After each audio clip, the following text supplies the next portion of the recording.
지금 오늘 본문을 보면은 2000년 전에 유대인 사회는 지금과 많이 달랐겠죠. 그래서 종교와 사회와 가정이 다 하나로 밀접하게 이렇게 연결이 되어 있고요. 종교가 그 가정과 사회에 미치는 영향이 굉장히 지대했죠. 그러니까 모세의 율법과 각종의 규례들이 그 유대인의 삶을 지배하는 어떤 최종적인 잣대 그 윤리가 되기도 했고요. 또 가르침이기도 했고요. 여기 이제 한 여자가 있어요. 병이 들었어요. 혈루증이라고 하는데 피를 쏟는 그런 병이에요.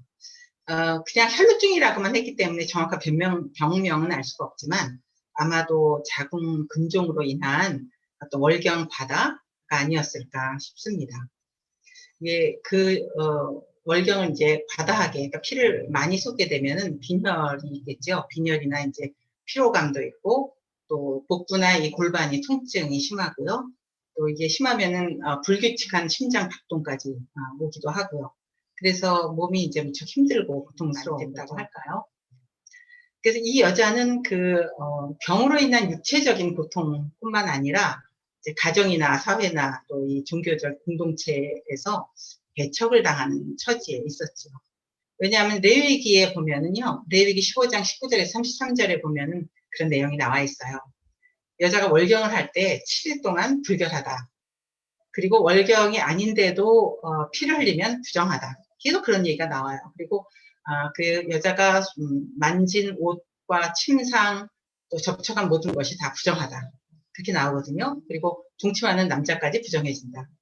그래서 이 부정한 여자가 닿은 것은 매번 다 빨고 또 사람은 다 목욕을 해야 된다. 그런 거예요. 그러니까 어떻게 가정생활을 할 수가 있겠어요? 부정하다고 이렇게 낙인 찍힌 여자하고 같이 살 남자가 있을까요? 정하게 되려면 피가 멈춘 후에 7일 동안 기다려서 비둘기 2마리를 속죄제로 바쳐야 한다고 그렇게 되어 있어요. 그러니까 이 여자가 이제 피를 흘리다가 어느 순간 좀 이제 멈추어서 이제 나았나 보다. 7일 격리가 지난 다음에 비둘기 2마리를 속죄제로 드리고 그러고 나서 또 다시 시작이 되면 또 격리를 해야 되고 또 피를 흘리고 또 주변 것이 부정해진다고 하고 이런 생활을 12년간이나 반복을 했던 거죠.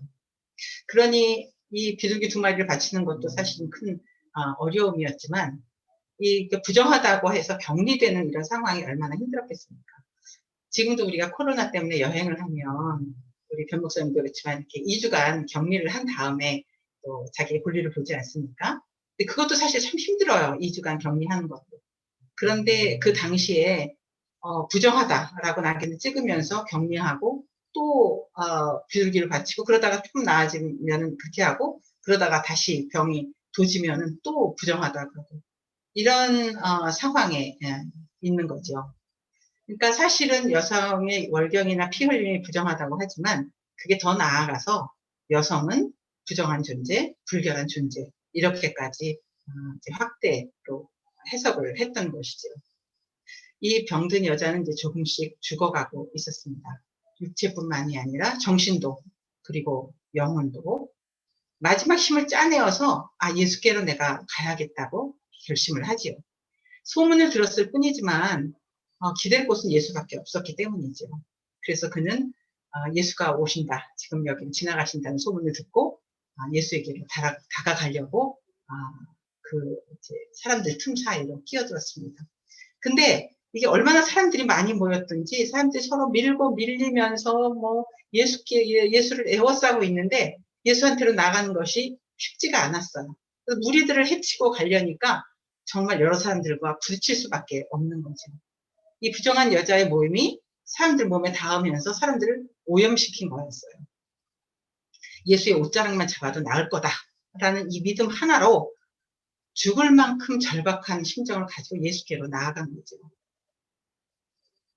사람들을 해치고 사람들이 막 소리를 지르면서 제지하는 것도 마다하고 예수께로 나아가서 예수의 옷자락을 붙잡습니다.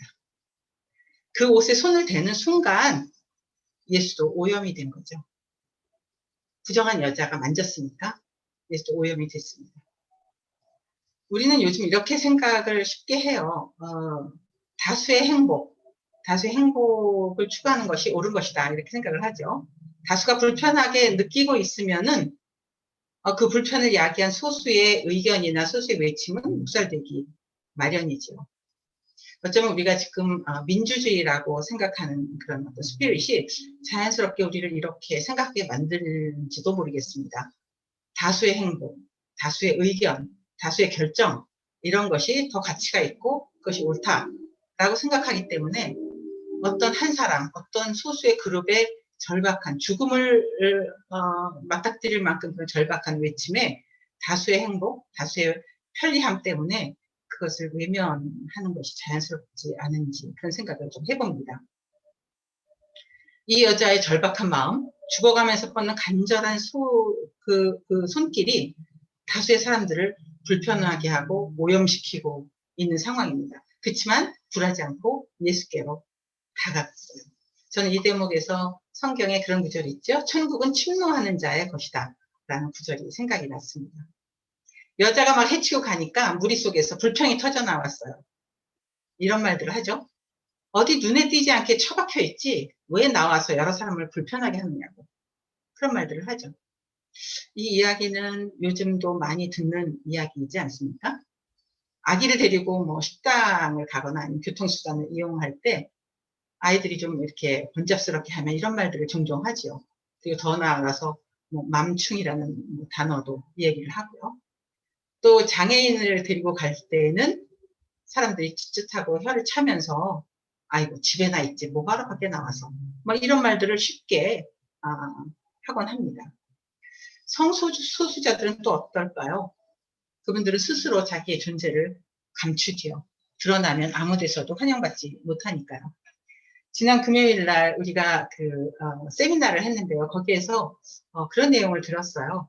청소년 성소수자가 자살하는 율이 굉장히 높은데 그 중에서도 기독교인 청소년 성소수자의 자살률이 월등히 높다는 충격적인 내용이었어요. 교회에서마저도 기독교인들마저도 외면할 때 갈 데가 없는 거죠. 죽음을 선택할 수밖에 없는 상황으로 내몰리고 마는 거죠. 예수님은 이 여자의 터치로 인해서 오염되셨어요.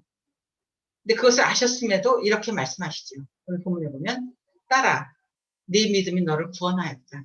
안심하고 가거라. 그리고 이 병에서 벗어나서 건강하여라. 제가 한 번 더 읽을게요. 딸아 네 믿음이 너를 구원하였다. 안심하고 가거라. 그리고 이 병에서 벗어나서 건강하여라. 너무 감동스러운 말씀이 아닐 수 없어요. 딸아라고 하는 것은 성경에서 보면 아브라함의 딸, 즉 하나님의 백성임을 확인하는 그런 말씀이죠. 딸아라고 부르는 것은. 그리고 네 믿음이 너를 구원하였다라는 것은 율법, 이게 부정하다라고 하는 그 율법을 뛰어넘는 너의 믿음이 너를 부정에서부터 구원해내었다라는 말씀이죠. 안심하고 가거라라는 말씀은 너의 행동이 주변을 부정하게 오염시켰다고 해도 나는 너를 정죄하지 않으니 안심하라 라는 말씀이죠. 병에서 벗어나서 건강하여라 라는 것은 이제 더 이상 병이 너를 지배할 수 없으니 내 가정, 공동체로 돌아가서 일상을 회복하라 라는 말씀이죠. 완벽하게 몸과 마음과 또 그 종교적인 그런 억압에서부터 해방시키고 또 치유하시는 그런 말씀. 이 말씀에 아마 여자의 마음은 녹아내렸을 겁니다. 오늘 본문이 마가복음 5장에 나오는데요. 마가복음 6장 56절 마지막 절에 보면 그런 구절이 있습니다. 사람들이 예수님께로 몰려드는데 예수님의 옷에만 손을 대어도 낫는다고 해서 사람들이 많이 몰려와서 예수님의 옷자락에 손을 대었어요. 그래서 많은 사람이 나음을 입었다. 라는 구절이 있는데요. 이 여자의 행동으로 인해서 많은 사람들이 용기를 얻고 예수님의 옷자락을 만지기 시작했던 겁니다. 그래서 그들은 치유를 받았던 거죠. 저는 이런 상상을 해봅니다. 이 여자에게 있어서 이날 이 사건은 잊을 수 없는 체험이었을 거예요. 예수님이 그 행적, 예수님의 그 다음에 하셨던 행동들은 그 후로도 쭉 이 여자에게 큰 영향을 미쳤을 거예요. 아마도 어쩌면 눈에 띄지 않는 제자로 예수님을 따라다녔을지도 모릅니다. 예수님이 십자가에 달리셨을 때 이 여자는 멀찍이 서서 눈물을 흘리며 예수님을 바라보았을 겁니다. 자신의 피 흘림을 멈추도록 치유해 주셨던 예수님이 십자가에서 피를 흘리고 있는 그런 모습을 보고 아마 가슴이 저려왔을 겁니다. 저는 요즘 저의 주변에 이 여자와 같이 피를 흘리고 있는 절박한 몇 명의 사람들을 보고 있어요. 그분들의 처지를 생각하면 너무 가슴이 아프고 제가 할 수 있는 부분이 너무 작기 때문에 안타깝기도 합니다. 예수님이 이 여자를 치유하신 것처럼 손을 내밀어서 그들의 손을 붙잡아 주시기를 기도할 수 있을 뿐입니다. 예수님의 피 흘림으로 우리의 피 흘림이 치유되는 구원의 역설, 그것이 지금 우리와 우리 이웃들의 삶에 일어나기를 간절히 기도합니다. 아멘. 우리 함께 기도하시겠습니다.